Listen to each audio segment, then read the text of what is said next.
this changes the grip here. Don't drop this down. This is dangerous. This is a fixed point in space. Just leave it there. Then you push and pull.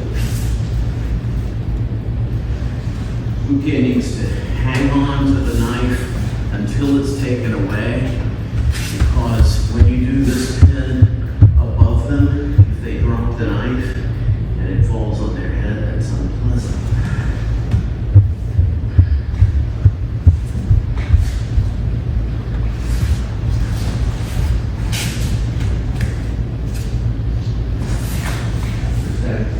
You don't be on the line. So you move just a little bit. Then inside grip on the pulse, just like Gokyo. Push and pull. Hey, well, you got the Aikyo.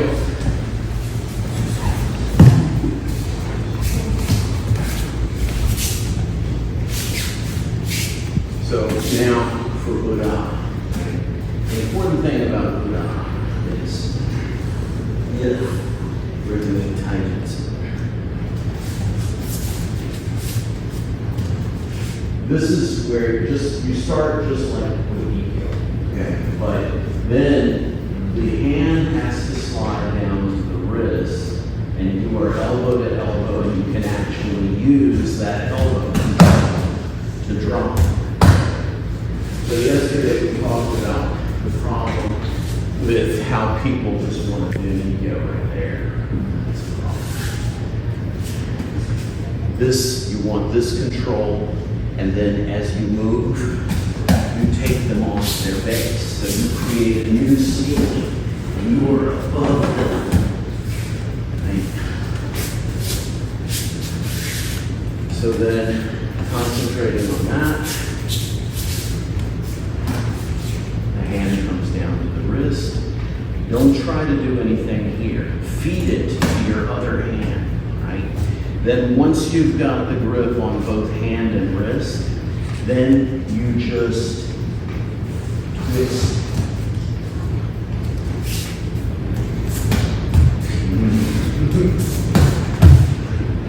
Down. Feed it to the other hand.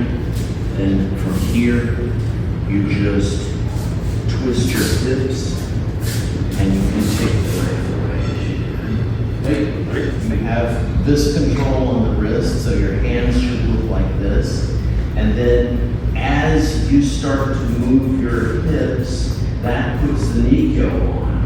It breaks the grip, and then you take the knife and finish. And I do Shomenuchi, Aikyo or Sancho, Monde, a lot like this, right? Kind of use the articulation, elbow, push through, right? I find that problematic, not just for Tanto Gori, right? Because when I do this, the knife starts to come back around, right? But frankly, I find it problematic when working with people as tall as JP, right? This is a vertical problem for me, and he is about 4 or 5 inches taller than me, and so trying to muscle through his forward force is not a good idea that we can do. You know, I can move out here and then try to do it. I can move out a little bit this way and then come through and do it. But why? Because the vertical problem is so easily solved with a horizontal solution, right? You just catch it and move out until he falls off of his base. You remember, Mark Sensei was talking yesterday about, you know, we're thinking to throw them this way or this way, right? We don't want this and this, right? So it's the same thing here, right? Be sure that you protect and catch, but move out far enough that it actually makes him take up his hand on the mat, because I don't want that hand to be a problem for me. Then I'll move in, use your shoulder to hold them down, you know, right? Use your shoulder to hold them down, and then you have Sancho. Now,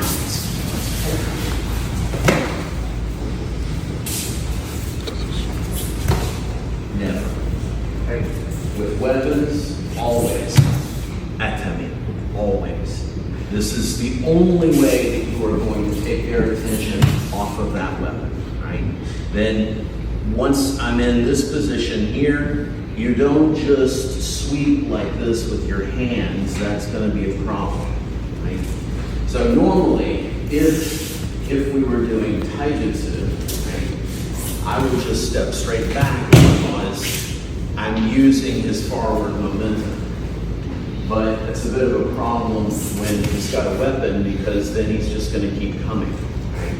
So you really step back and in to adjust your ma'ai. Then from here, don't sweep your hands. Open this foot, right? That's critical.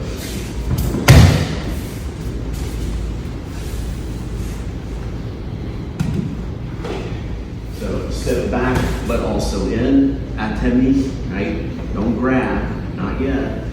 Right? From here, open this foot and sweep, right? Then both hands on top for bote gaishi. If you're gonna do omote, you can kind of get away with some things because as he's trying to keep up, I can throw, right? Right? But with omote, right? When I do this, he just stands up. So from this position here, when you go to do omote, you keep it down here. Stand up, stand up.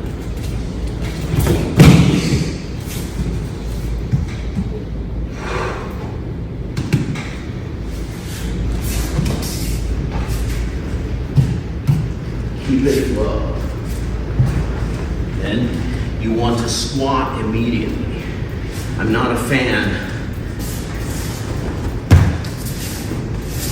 I'm not a fan of this pin. Right? Squat immediately. You stop their elbow, right? So their elbow is pointing in your center, and then you're just going to mash it into their face to roll them up. What I need to do to try and work and unbalance them. You just kind of have to play with it, right? But now, we go to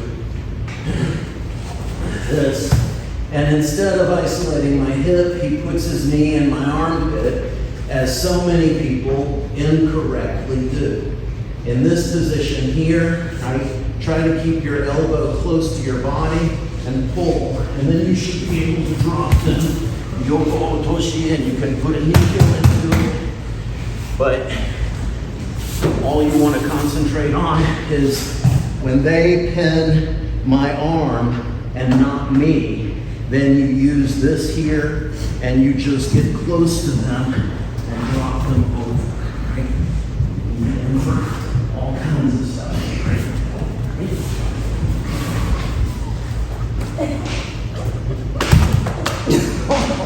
Okay, hey. You get in, stop their arm. This would have to happen really fast in real time because they're going to be fighting you, but we're just looking at it. So, and slip your hand in, fingers inside, palm up, as far back as you have to in order to actually touch the mat behind his neck. Right? Then you do the same on the other side. And once you get that, then you just drop.